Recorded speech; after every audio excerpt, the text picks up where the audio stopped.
Pasca tabrakan beruntun yang melibatkan 2 truk dan 5 mobil pribadi di gerbang tol Halim Utama Jakarta Timur, polisi menggelar olah tempat kejadian perkara untuk mengetahui kronologis terjadinya kecelakaan. Olah TKP yang melibatkan Gakum Polda Metro Jaya dan Satlantas Jakarta Timur melakukan penandaan di beberapa titik awal hingga terjadinya tabrakan beruntun yang disebabkan truk kehilangan kendali saat memasuki antrean di gerbang tol. Selain memeriksa beberapa saksi, proses olah TKP disesuaikan dengan rekaman CCTV untuk mencocokkan titik kejadian. Olah TKP kami cocokkan dengan data CCTV dan kami penandaan dengan ilok, pengukuran, dan saksi-saksi kami juga dapat. Terus beberapa posisi kendaraan yang terlibat sudah kita posisikan sesuai dengan apa yang ada. Kendaraan semua sudah kita evakuasi dan kita amankan di pool jasa marga yang ada di Taman Mini saat ini. Insiden tersebut melukai 4 orang termasuk sopir truk berusia 18 tahun yang cedera serius di bagian lengan dan kini dalam perawatan intensif Rumah Sakit Uki Cawang, Jakarta Timur. Sementara gerbang tol yang sempat ditutup karena kecelakaan kini sudah dibuka kembali. Dari Jakarta, Malau Kolin, RTV.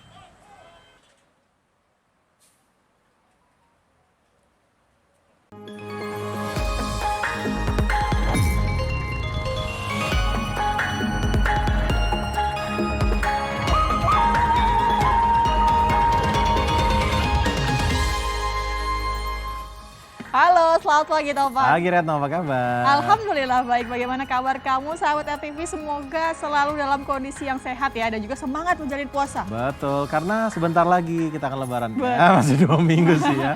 Tapi kami tetap juga hadir di Lensa Indonesia pagi hari ini untuk memberikan informasi pilihan. Langsung saja bersama saya Ahmad Topan. Dan saya Retno Ayu, inilah Lensa Indonesia pagi selengkapnya.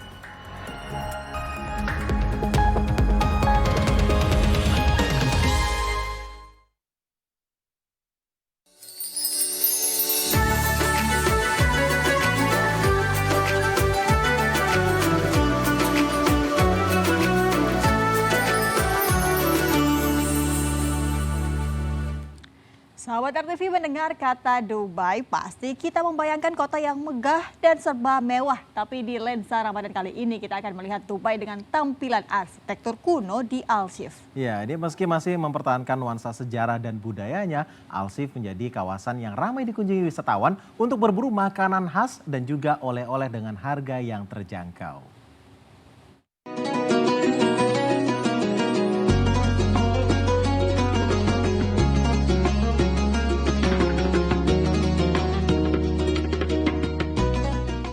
Hai sahabat RTV, kali ini saya Shika akan mengajak sahabat semua untuk jalan-jalan di Al-Shif Dubai. Yuk! Hai sahabat RTV, jelajah Ramadan kali ini kita akan jelajahi Dubai, kota serba modern di negara Uni Emirat Arab. Kalau biasanya Dubai dikenal dengan gedung-gedung pencakar langit dan semua yang serba mewah dan futuristik, kali ini kita jelajahi salah satu area Old Dubai atau Dubai Lama, yaitu Al-Shif.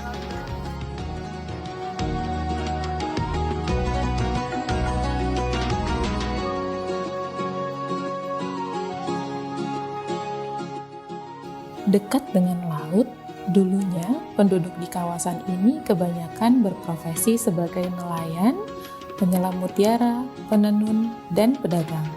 Gak heran kalau Al-Shif jadi salah satu kawasan penting di Dubai.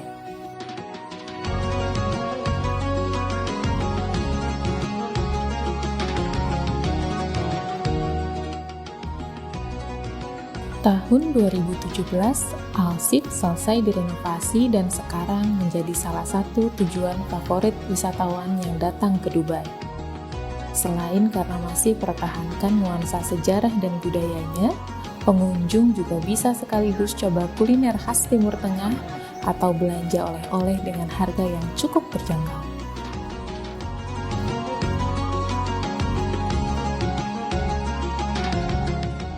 Dari Al-Shif, kita akan eksplor bagian lain dari Old Dubai. Dan untuk ke sana, kita bisa menyeberangi Dubai Creek menggunakan semacam perahu yang disebut Abra. Untuk naik Abra, kita harus datang ke loket khusus tiket. Harga tiket per perjalanan cuma 2 dirham atau setara Rp9.000 saja per orang. Untuk menyeberang, cuma diperlukan waktu sekitar 2-3 menit aja. Jadi setelah menyeberang dengan Abra tadi, kita sekarang sudah ada di Old Baladia Street dan sekarang sedang ada Suk Ramadan 2024 atau Pasar Ramadan. Seperti apa serunya? Yuk kita intip.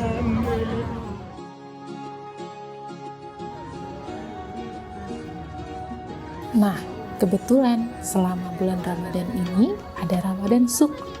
Diadakan di area Spice Suk atau pasar rempah. Ramadan Suk jadi event tahunan yang ditunggu orang-orang buat isi waktu ngabuburit. Disambut wangi aneka rempah yang khas sepanjang pasar, kita bisa juga sambil belanja parfum, rempah, pernik-pernik, dan mencoba cemilan khas Emirati, Legamat. Kita coba cemilan khas Emirati namanya Legamat, semacam roti goreng yang disiram dengan sirup kurma. Yummy!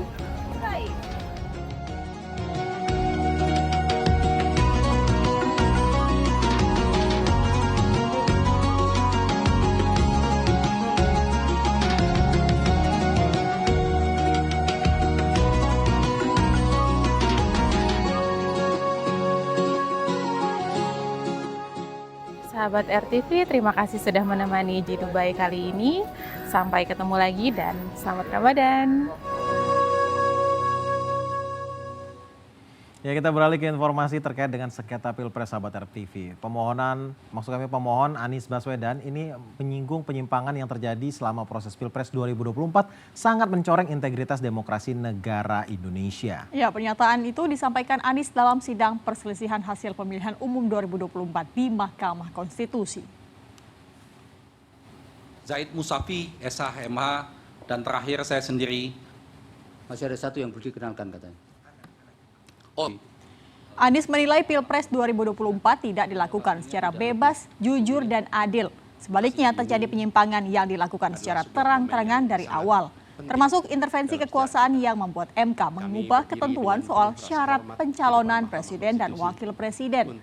Pelanggaran lain yang disebutkan Anies adalah penyalahgunaan program bantuan sosial, keterlibatan sejumlah kepala daerah untuk menggerakkan struktur di bawahnya demi memenangkan Prabowo Gibran. Ya, karena itu tim hukum Anies Muhaimin meminta MK membatalkan keputusan KPU yang menetapkan Prabowo Gibran sebagai pemenang Pilpres 2024 dan mendiskualifikasi pasangan tersebut. Pilihan lainnya, kubu Anies meminta hanya Gibran yang didiskualifikasi dan KPU melakukan pemungutan suara ulang yang bisa diikuti kembali oleh Prabowo setelah mengganti cawapresnya. Zaid Musafi, SH, MH, dan terakhir, independensi yang seharusnya menjadi pilar utama dalam penyelenggaraan pemilu telah tergerus akibat intervensi kekuasaan yang tidak seharusnya terjadi. Di antara penyimpangan yang kita saksikan adalah penggunaan institusi negara untuk memenangkan salah satu calon yang secara eksplisit tidak memenuhi kriteria yang ditetapkan. Terdapat pula praktek yang meresahkan di mana aparat daerah mengalami tekanan, bahkan diberikan imbalan untuk mempengaruhi arah pilihan politik, serta penyalahgunaan bantuan-bantuan dari negara, bantuan sosial yang sejatinya diperuntukkan untuk kesejahteraan rakyat, malah dijadikan sebagai alat transaksional untuk memenangkan salah satu. Sementara itu, kubu Ganjar menganggap telah terjadi pelanggaran terstruktur, sistematis, dan masif dalam Pilpres 2024. Ya, terutama dalam bentuk nepotisme pemerintah untuk memenangkan Prabowo Gibran dalam satu putaran.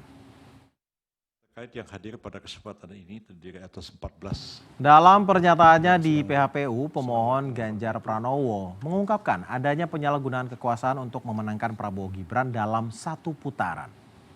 Ganjar menyinggung berbagai bentuk keberpihakan yang ditunjukkan kekuasaan pada Pilpres 2024. Menurutnya, masyarakat tak boleh tinggal diam saat semua sumber daya negara digunakan untuk memenangkan calon tertentu.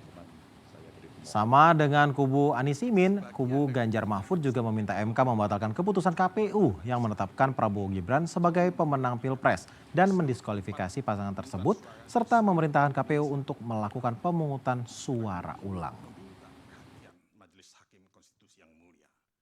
Pihak terkait yang hadir. Yang mengejutkan bagi kita semua adalah benar-benar menghancurkan moral adalah menyalahgunakan kekuasaan. Saat pemerintah menggunakan segala sumber daya negara untuk mendukung kandidat tertentu, saat aparat keamanan digunakan untuk membela kepentingan politik pribadi, maka itulah saat bagi kita untuk bersikap tegas bahwa kita menolak semua bentuk intimidasi dan penindasan. Kita menolak dibawa mundur ke masa sebelum reformasi, kita menolak pengkhianatan terhadap semangat reformasi. Kami menggugat sebagai bentuk dedikasi kami untuk menjaga. Ya, sementara tim hukum Prabowo Gibran membantah setiap permohonan dan alat bukti yang dihadirkan oleh kubu Amin dan juga Ganjar Mahfud. Pihak Prabowo Gibran menilai sejumlah gugatan hanya berisi asumsi dan hipotesis. Bahkan ada gugatan yang tak memiliki landasan aturan. Menanggapi permohonan yang disampaikan tim hukum Timnas Anies Muhaimin, Hotman Paris Hutapea selaku tim hukum Prabowo Subianto Gibran Raka Buming Raka menilai permohonan gugatan sengketa Timnas Amin banyak berisi narasi, asumsi dan hipotesis daripada bukti, sehingga cukup dijawab satu paragraf saja. Ya, sedangkan untuk permohonan gugatan dari pihak Ganjar Pranowo Mahfud MD, Ketua Tim Hukum Prabowo Gibran Yusril Iza Mahendra ini mengatakan tidak ada aturan soal Pilpres dapat diulang. Berikut kutipan pernyataan Tim Hukum Prabowo Gibran. Yang digugat apa?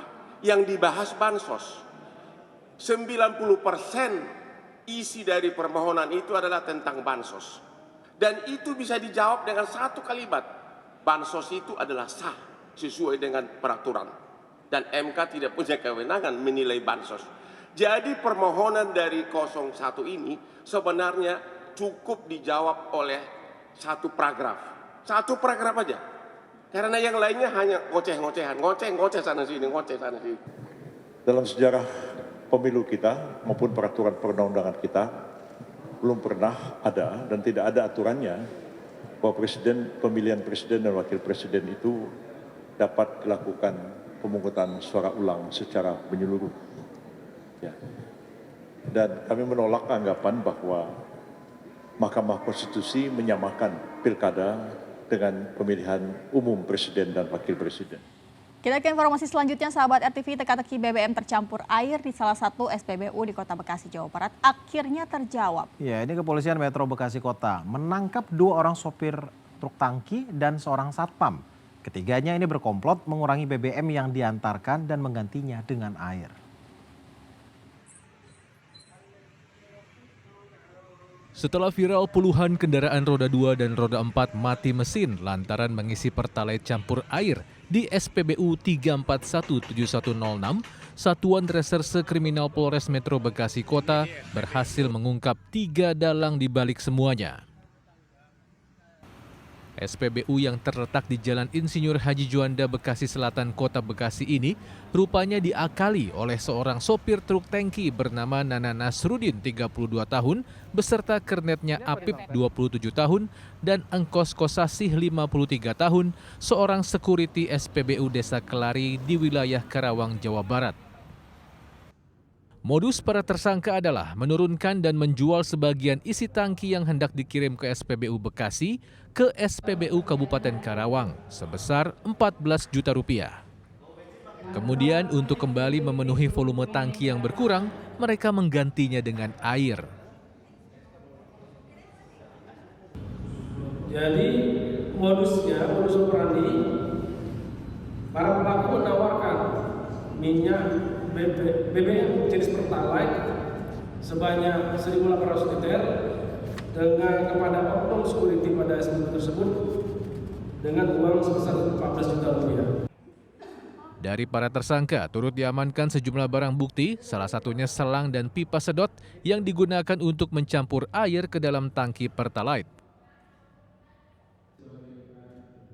Ketiga tersangka dijerat pasal tentang migas dengan ancaman hukuman 6 tahun penjara.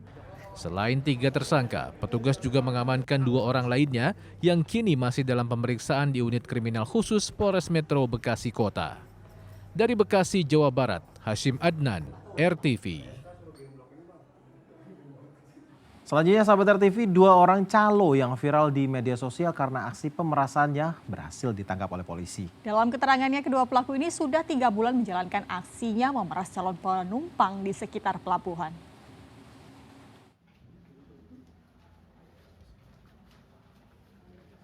Petualangan AM dan E sebagai calo tiket di area Pelabuhan Merak nampaknya harus berakhir. Polisi berhasil meringkus 2 pemuda ini di wilayah Pulau Merak, Banten. Aksi mereka terekam kamera amatir saat memaksa calon penumpang untuk ikut.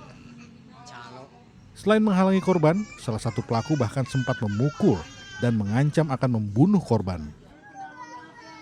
Dalam pemeriksaan di Polres Cilegon, Banten, kedua pelaku mengaku telah menjalankan aksinya selama 3 bulan terakhir. Mereka mencari keuntungan lebih dengan mengintimidasi calon penumpang di sekitar pelabuhan untuk naik ke bus yang mereka tunjuk. Dalam aksinya, mereka mematok harga 2 kali lipat dari tarif resmi. Polisi masih menunggu korban untuk melapor agar polisi bisa melanjutkan kasus dugaan pemerasan ini.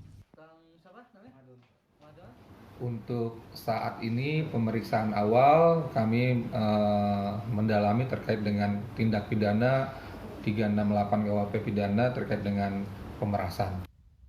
Guna mengantisipasi hal serupa saat arus mudik dan arus balik lebaran, polisi menyiagakan personilnya di sejumlah lokasi seperti terminal bus, Pelabuhan Merak, dan Pelabuhan Cimandan.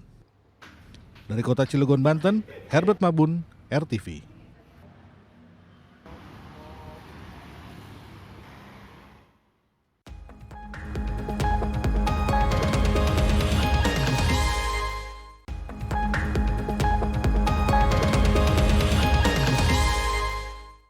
Yuk, scan ulang siaran digital kamu.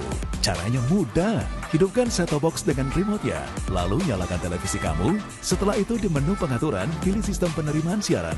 Selanjutnya, masuk ke program tuning otomatis untuk mencari siaran digital. Dan tunggu sampai prosesnya selesai. Jika siaran digital belum ditemukan, coba ulangi langkah sebelumnya untuk proses scan ulang. Atau pilih manual scan dan masukkan kode UHF sesuai kota masing-masing. Ayo, scan ulang siaran digital kamu sekarang. Jika ada kendala siaran RTV, hubungi semua sosial media atau website RTV. Demikian Lensa Indonesia Pagi kali ini, sahabat RTV, saya Retno Ayu. Dan saya Ahmad Topan, mewakili segenap kru yang bertugas undur diri. Terima kasih atas perhatian kamu, selamat beraktivitas, dan sampai jumpa.